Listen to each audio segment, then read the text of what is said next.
네, 이럴 줄 알고 본문 말씀을 바꿨습니다. 좀 설교를 짧게 이렇게 준비를 했어요. 그래서 본문 말씀 제가 아까 우리 집사님 세 부류의 사람들 기도해 주셨는데 오늘은 아브라함의 사명에 대해서 함께 말씀을 나누고자 합니다. 창세기 12장 1절에서 4절 말씀. 창세기 12장 1절에서 4절 말씀.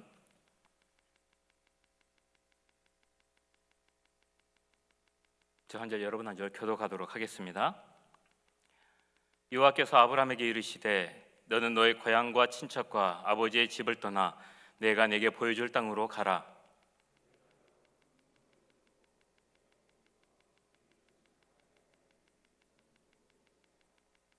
너를 축복하는 자에게는 내가 복을 내리고 너를 저주하는 자에게는 내가 저주하리니 땅의 모든 족속이 너로 말미암아 복을 얻을 것이라 하신지라.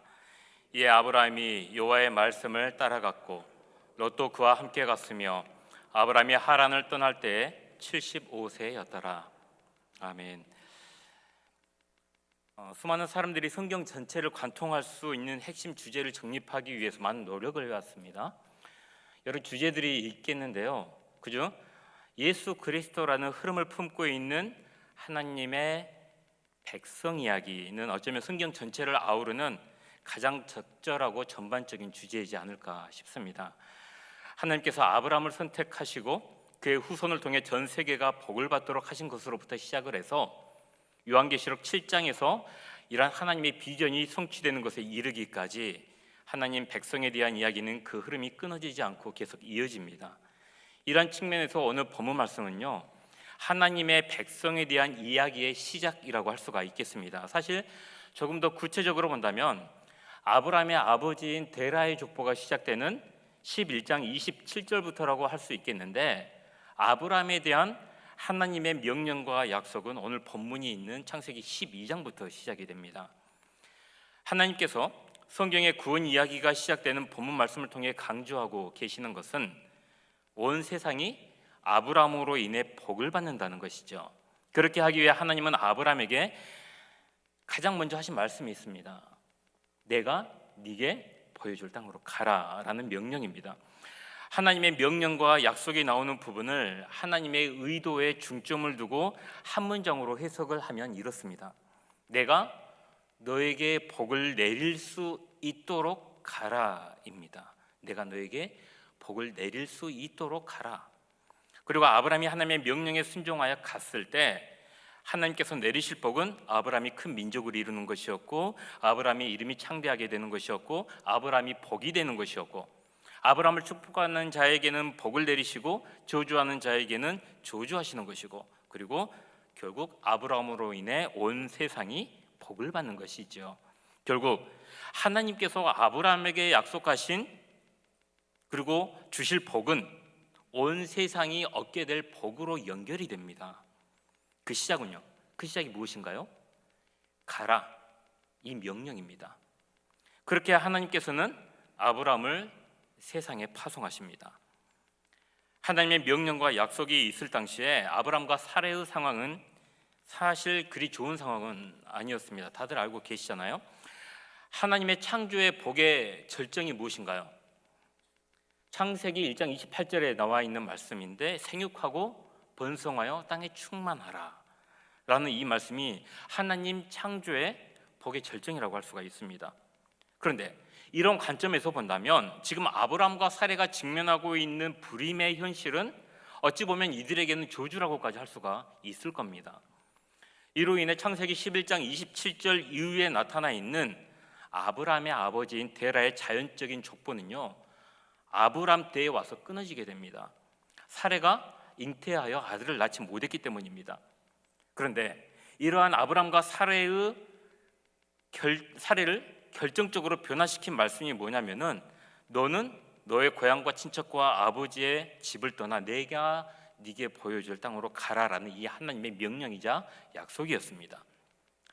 고향과 친척과 아버지의 집은 씨족 공동체의 위계 질서를 가리킵니다. 동시에 가부장적인 이데올로기에 상당히 견고한 틀을 의미하죠. 이 당시 시족 사회를 유지하기 위해서 남자아이를 출산하는 것은 아주 중요한 사건이었습니다. 그런데 하나님께서는 남자아이를 낳아서 시족을 유지하고 확장하는 데 궁극적 목적을 두고 있는 그 고향과 친척과 아버지의 집의 그 세계관을 벗어나서 이제 하나님의 비전에 동참하도록 아브라함을 불러내신 겁니다. 이 당시 고대 사회에서 한 개인이 시족 공동체와 분리되어 살아가기란 절대 쉬운 일이 아니었죠. 이것을 고려해 볼 때 고향과 친척과 아버지의 집에서 떨어져 나오라는 이 하나님의 명령이 아브라함과 사레 부부에게 있어서 얼마나 급진적이고 얼마나 과격한 명령이었는가, 우리는 말씀을 조금 더 읽어보면 충분히 짐작해 볼 수가 있습니다. 하지만 아브라함 부부는 결국 고향과 친척과 아버지의 집과의 혈연적이고 문화적이고 종교적인 모든 유대를 끊고 하나님의 명령에 따라서 창조적인 분리를 감행을 하게 되죠. 하나님의 가라라는 이 명령을 따라서 약속의 땅을 향해 세상 밖으로 나옵니다. 하나님에 의해서 약속의 땅으로 보내심을 받았는데 어떤가요? 이 아브라함의 삶이 순탄한 것은 아니었습니다. 당시 아브라함의 나이가 75세죠. 그런데 창세기 17장 24절에서 아브라함이 99세가 되고 사라가 90세가 될 때까지 아들에 대한 약속은 이루어졌던가요? 이루어지지 않았습니다. 하나님의 첫 약속이 있고 나서 무려 24년이 지났습니다. 이제 사레는 불임의 상태라고도 할 수 없는 생물학적으로도 임신하기 불가능한 나이가 되었습니다. 그뿐만이 아니죠. 아브라함이 175세의 나이로 죽을 때까지 아브라함이 실제로 소유한 땅은 어디였을까요? 가나안 땅이었을까요? 그렇지 않습니다. 아브라함이 죽기 전까지 실제로 소유한 땅은요, 가족 매장지 그가 하나뿐이었습니다. 이와 같은 이야기는 우리의 인간적인 소망으로 그릇된 억측을 하지 말 것에 대해서 경고합니다. 하나님께서 보내셨으니까 모든 것이 형통하고 잘 되겠지. 하나님께서 보내셨으니까 곧 큰 민족을 이루게 되겠지. 하나님께서 보내셨으니까 선교의 열매가 빨리 맺히게 되겠지. 이러한 억측은 우리의 믿음이 성숙하기 때문에 하는 것이 아니라 반대로 우리의 믿음이요, 인간적인 소망과 하나님에 대한 왜곡된 이해로 가득 차 있기 때문에 하는 것일 수 있습니다. 우리가 이러한 아브라함의 이야기를 통해서든 모세의 이야기를 통해서든 또는 다른 믿음의 인물들의 이야기를 통해서든 기억해야 할 것은 하나님의 시간표와 우리의 시간표는 언제든지 다를 수 있다는 사실입니다. 아브라함이 이러한 사실을 깨달았는지 우리는 알 수 없지만 확실한 것은 아브라함이 하나님의 약속을 믿고 갔다는 것입니다. 가라니까 갔습니다. 이러한 아브라함의 모습을 보면서 우리는 아브라함을 약속의 땅으로 보내시는 하나님의 보내심이 어떠한 특성을 가지고 있는지 알 수가 있죠. 그리고 이러한 하나님의 보내심의 특성은 이 땅에 보내심을 받아 선교적 삶을 살아가는 우리가 어떠한 마음을 가져야 하는지에 대해서 중요한 길잡이가 되어집니다. 크게 세 가지가 있습니다. 첫째를 보면 하나님의 보내심은 혈연관계와 지연관계를 초월하는 특성이 있습니다. 혈연관계라는 것은 부모, 형제 등 가족과 친족 중심적인 거죠. 지연관계라는 것은요, 고향이나 삶의 터전 등 연고 중심적인 겁니다. 이 두 관계는 우리 모든 인간이 태어날 때부터 우리 인간과 연계가 되어 있고, 그렇기 때문에 우리 인간의 사고방식과 삶의 방식에 대한 상당히 큰 영향을 줍니다. 또 우리의 정체성을 나타내는 아주 중요한 지표가 바로 혈연과 지연이죠. 이러한 관계들은 우리 삶에 있어서 가장 필수적인 요소들이기 때문에 우리 인간들은 이런 것들을 무시하며 살아갈 수 없습니다. 하지만 우리가 이런 것들에 너무 집착하는 삶을 살아가게 되면 어떻게 될까요? 당연히 가족을 생각하는 마음은 아주 중요합니다. 그러나 우리의 생각이 거기에만 머물러 있으면 가족 이기주의에 사로잡히게 되고 우리 가족의 이익만을 생각하게 되는 거죠. 마찬가지로 이웃과의 관계나 지연관계도 중요하지만 그것만을 너무 중요하게 여긴 나머지 지역 이기주의에 빠지게 되면요, 지역 감정이라든가 지역 우월주의로 인해서 민족이나 국가 공동체의 통일성이 깨어지게 됩니다.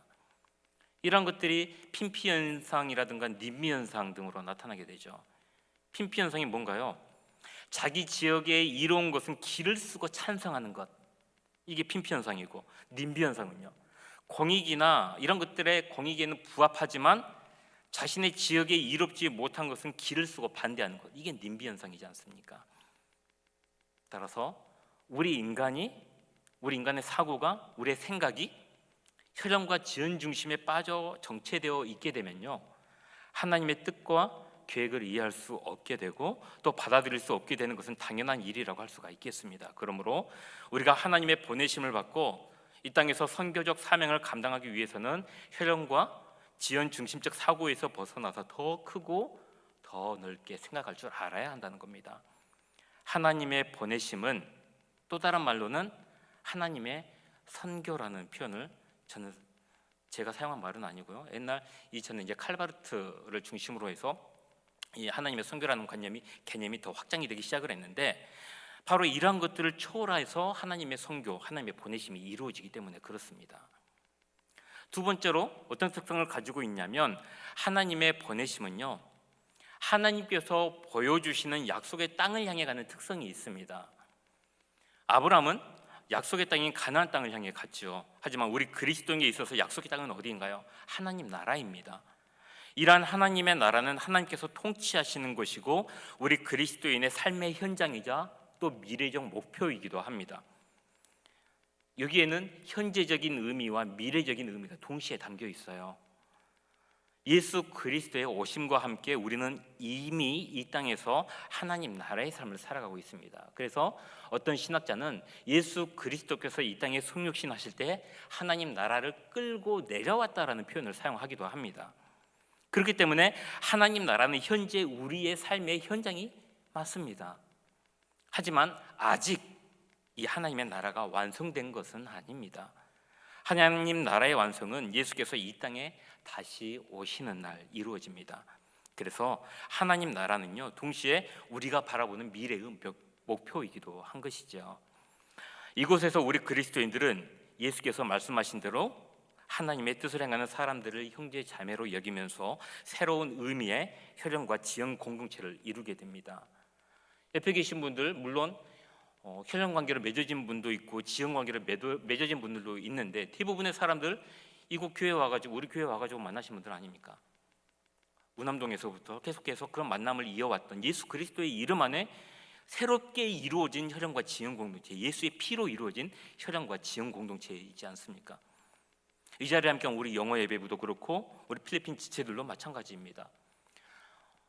국경을 넘어서 모든 것도 문화도 다르고 언어도 다르지만 예수 그리스도 안에서 이제는 우리가 한 혈연과 지연 공동체를 이루게 된 것입니다.